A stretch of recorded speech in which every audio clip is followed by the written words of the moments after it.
يا صباح الفل، ده يوم من أيام سنة أولى جواز، والنهارده بقى تالت وآخر جزء من تنظيفات الشتا. تعالوا آخدكم معايا بقى في يومي النهارده وأقول لكم عملت إيه. أول حاجة بقى أول ما صحينا كده حضرت كوبايتين شاي بلبن حلوين وقعدنا نفطر. بعد ما خلصنا بقى بدأنا على طول في التنظيفات، والنهارده الدور على الصالة وجزء المطبخ بقى كله. أول حاجة شيلنا السجادة كده وسحبنا بقى الأنتريه وخلعنا كل حاجة كانت عليه، وكنست الأرض بقى كويس عشان أي تراب أو حاجة.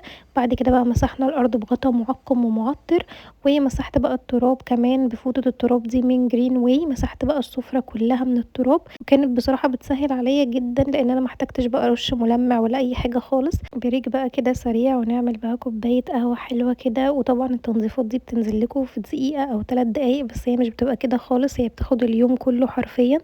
عملت بقى كوباية قهوة حلوة كده وهاخدها بقى اشربها، وبعد كده نكمل بقية التنظيفات مع بعض. خلصنا بقى الصالة الحمد لله، وكان الدور بقى على الكوفي كورنر. كنت عايزة اعمل كل حاجة فيه حرفيا، زي ما قلت لكم انا بنضف كل حاجة واصغر حاجة علشان تنظيفة الشتا تبقى تنظيفة بعمق كده.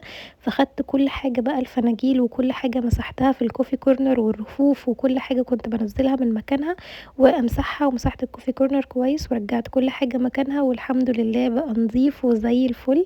خلصنا بقى الصالة ودخلنا على المطبخ. اول حاجة بدأنا بيها بقى ان احنا نرص الادراج كده لانها كانت متبهدلة، فرصينا درج درج كده وكنا بنمسح كل حاجة فيه. خدنا بقى بريك كده وقعدنا اكلنا، وطبعا هناكل اكل سريع فعملت بانيه وبطاطس محمرة. اكلنا بقى ودخلنا نكمل المطبخ. مسكت بقى الشفاط مسحت كل حتة فيه كده بالفوطة، وغسلت الوش الخارجي والشباك برضو عملته كده بالفرشة، نزلت كل التراب اللي فيه وبعدين حطيت عليه مذيب الدهون.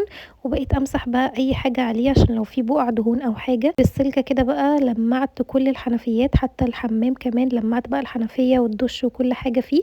واخدت بقى الفوط اللي انا كنت بستخدمها كلها كده في التنظيف نقعتها بقى نقعة حلوة، ما عدا طبعا فوطة جرين واي هي معاها صابونة بتتغسل بيها. خلصنا بقى وفرشنا الحمد لله الصالة والمطبخ ورشيت معطر كده، وعملنا بقى كوبايتين شاي بالنعناع كده حلوين مكافأة لينا. بعد كده بقى قعدت اتفرج على سي بي سي سفرة واكلت ايس كريم، وبس كده يكون يومي خلص. استنوني في فلوج جديد واشوفكم على خير، وباي باي.